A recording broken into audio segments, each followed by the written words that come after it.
ഇന്ന് നമ്മൾ സംസാരിക്കുന്നത് ക്രോണിക് സബ്ഡ്യൂറൽ ബ്ലീഡ്സിനെ കുറിച്ചാണ്. Chronic subdural bleeds neuro surgical പ്രാക്ടീസിൽ വളരെ കോമൺ ആയിട്ട് കാണുന്ന ഒരു അസുഖമാണ്. ഏറ്റവും കൂടുതൽ ന്യൂറോ സർജിക്കൽ പ്രൊസീജിയേഴ്സ് നടക്കുന്നതും ഈ പ്രത്യേക അസുഖത്തിന് വേണ്ടിയിട്ടാണ്.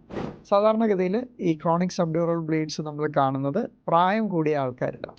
അതിന് പ്രത്യേകിച്ച് അപകടങ്ങളോ പരിക്കുകളോ ആക്സിഡൻറ്റിൽ പെടുകയോ ഒന്നും ആവശ്യമായിട്ടില്ല. ദൈനംദിന ജീവിതത്തിൽ ഉണ്ടാകുന്ന ചെറിയ തട്ടലും മുട്ടലും തന്നെ മതി ആദ്യം ഒരു മൈക്രോ ബ്ലീഡ് ഡെവലപ്പ് ചെയ്യുകയും അത് പിന്നീട് അവിടെ ഒരു മെംബ്രെയിൻ ഡെവലപ്പ് ചെയ്ത് ആ മെംബ്രെയിനിലുള്ള ലീക്കി ക്യാപ്പിലറീസ്, അതായത് ബ്ലഡ് വളരെ പതുക്കെ ലീക്ക് ചെയ്യുന്ന ക്യാപ്പിലറീസിൽ നിന്നും ഈ ബ്ലഡും ഫ്ലൂയിഡ് കളക്ഷൻസും വളരെ പതുക്കെ കൂടിക്കൂടി വന്ന് ഒരു സ്ഥിതിവിശേഷം എത്തുമ്പോൾ അതിൻ്റെ വലിപ്പം കാരണം തലച്ചോറിൽ കണ്ടമാനം ഞെരുക്കം കൂടുകയും അത് ബ്രെയിനിന് കോമ്പൻസേറ്റ് ചെയ്യാൻ പറ്റാതെ വരുമ്പോഴുമാണ് ഇതിൻ്റെ സിംറ്റംസ് സാധാരണഗതിയിൽ തുടങ്ങുക. പലപ്പോഴും അത് തുടങ്ങുന്നത് ആഴ്ചകൾ മുമ്പ് തന്നെയായിരിക്കും. പക്ഷെ അതിൻ്റെ ലക്ഷണങ്ങൾ ഡെവലപ്പ് ചെയ്യുമ്പോഴാണ് നമ്മൾ ഈ അസുഖത്തെ ഡയഗ്നോസ് ചെയ്യാറ്.